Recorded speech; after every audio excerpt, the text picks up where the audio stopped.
Hey kid, don't ever let them get inside your head. They'll tell you what to do in life instead of everything. Debut yang sulit buat Lionel Messi dan Luis Suarez di tahun 2024, Inter Miami memulai pramusim dengan ditahan imbang El Salvador. My past is filled with things I won't forget. Debut Luis Suarez di Inter Miami tak berjalan mulus, karena Lionel Messi dan kawan-kawan ditahan imbang tanpa gol di pembukaan pramusim melawan El Salvador. Ini menjadi malam yang biasa saja bagi Messi, Suarez dan geng Barcelona, yang memainkan 45 menit pertama pertandingan persahabatan Inter Miami melawan El Salvador. Surround yourself with open minds, people can change your life. A few friends. Pertandingan itu unik, bentrokan dengan tim nasional El Salvador di Estadio Cuscatlán, saat Miami memulai tur dunia mereka menjelang musim baru MLS. 4 mantan pemain Barca, Messi, Suarez, Sergio Busquets dan Jordi Alba semuanya menjadi starter, memiliki beberapa momen indah.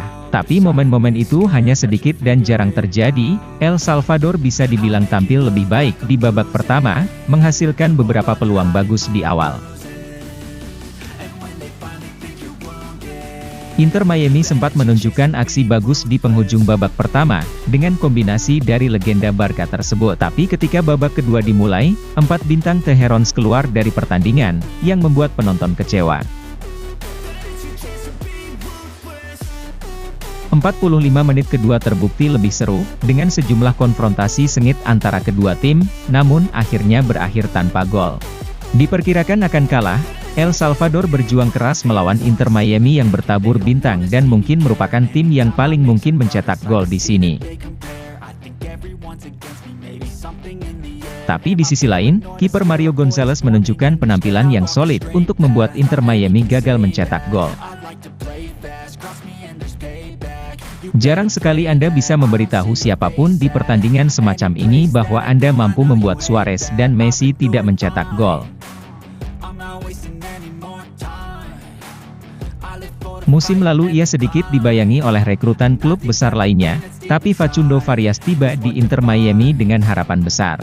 Seorang penyerang muda Argentina yang dinamis dengan tim-tim besar di negaranya pun tertarik padanya, namun Farias malah memilih Miami, klub yang memberinya kesempatan untuk belajar dari beberapa pemain terbaik. Winger berusia 21 tahun itu mencetak 3 gol pada tahun 2023. Tapi tahun ini dia mengawalinya dengan buruk, masuk sebagai pemain pengganti di babak kedua. Farias dikeluarkan di pertengahan babak kedua setelah mengalami cedera lutut. Farias dan Inter Miami berharap hal ini tidak serius karena pemain muda tersebut berpotensi menjadi kontributor sangat besar di beberapa kompetisi musim ini. Pramusim Inter Miami baru saja dimulai, dengan Teherons akan kembali sebentar ke Amerika Serikat untuk perhentian berikutnya. Selanjutnya adalah duel melawan FC Dallas di Cotton Bowl sebelum mereka berangkat ke Arab Saudi untuk menghadapi Al Nassr-nya Cristiano Ronaldo serta Al Hilal. Inter Miami kemudian akan menuju ke timur untuk menghadapi Hong Kong dan Vissel Kobe sebelum mengakhiri pramusim di kandang melawan mantan klub Messi, Newell's Old Boys.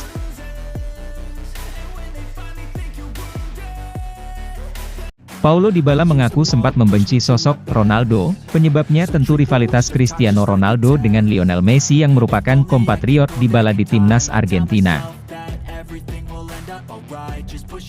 Dybala mengatakan panasnya persaingan keduanya membuat banyak anak-anak di Argentina yang ikut sentimen dengan Cristiano Ronaldo. Namun, seiring berjalannya waktu hal tersebut pudar terlebih ketika Dybala pernah merasakan langsung berada satu tim dengan CR7 di Juventus. Seperti yang diketahui, Cristiano Ronaldo dan Dybala pernah sama-sama membela Juventus dalam 3 musim, yakni 2018 hingga 2019, 2019 hingga 2020, dan 2020 hingga 2021. Bersama keduanya, si Nyonya tua berhasil meraih gelar Serie A, Piala Italia, dan juga Piala Super Italia.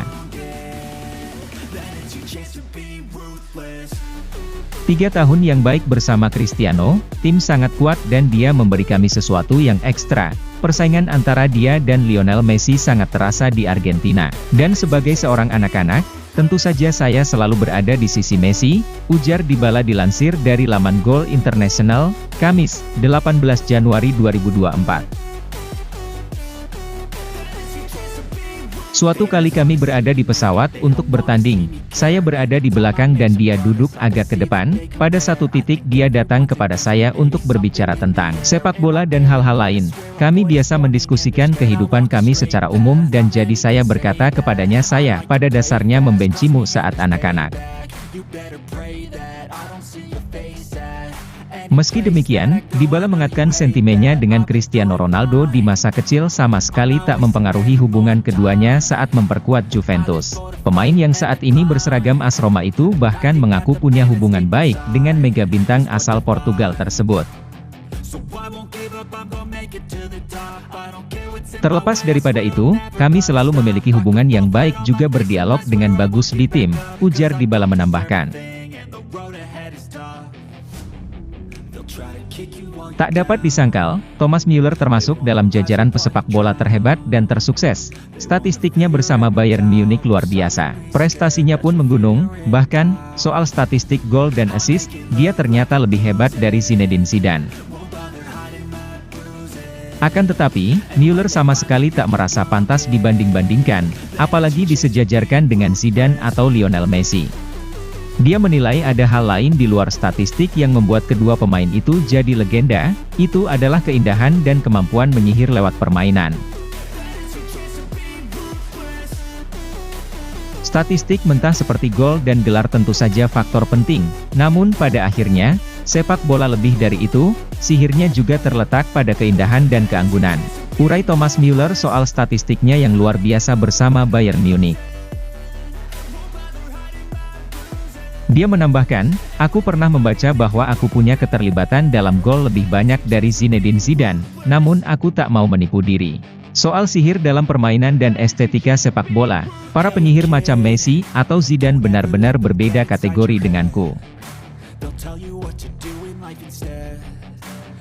Terlepas dari hal itu, statistik tetaplah salah satu kriteria dalam menilai seorang pemain. Berdasarkan hal itu, Thomas Müller sudah termasuk jajaran pemain legendaris di Bayern Munich. Hingga saat ini, dia sudah tampil dalam 686 pertandingan di berbagai ajang dengan torehan 237 gol dan 263 assist.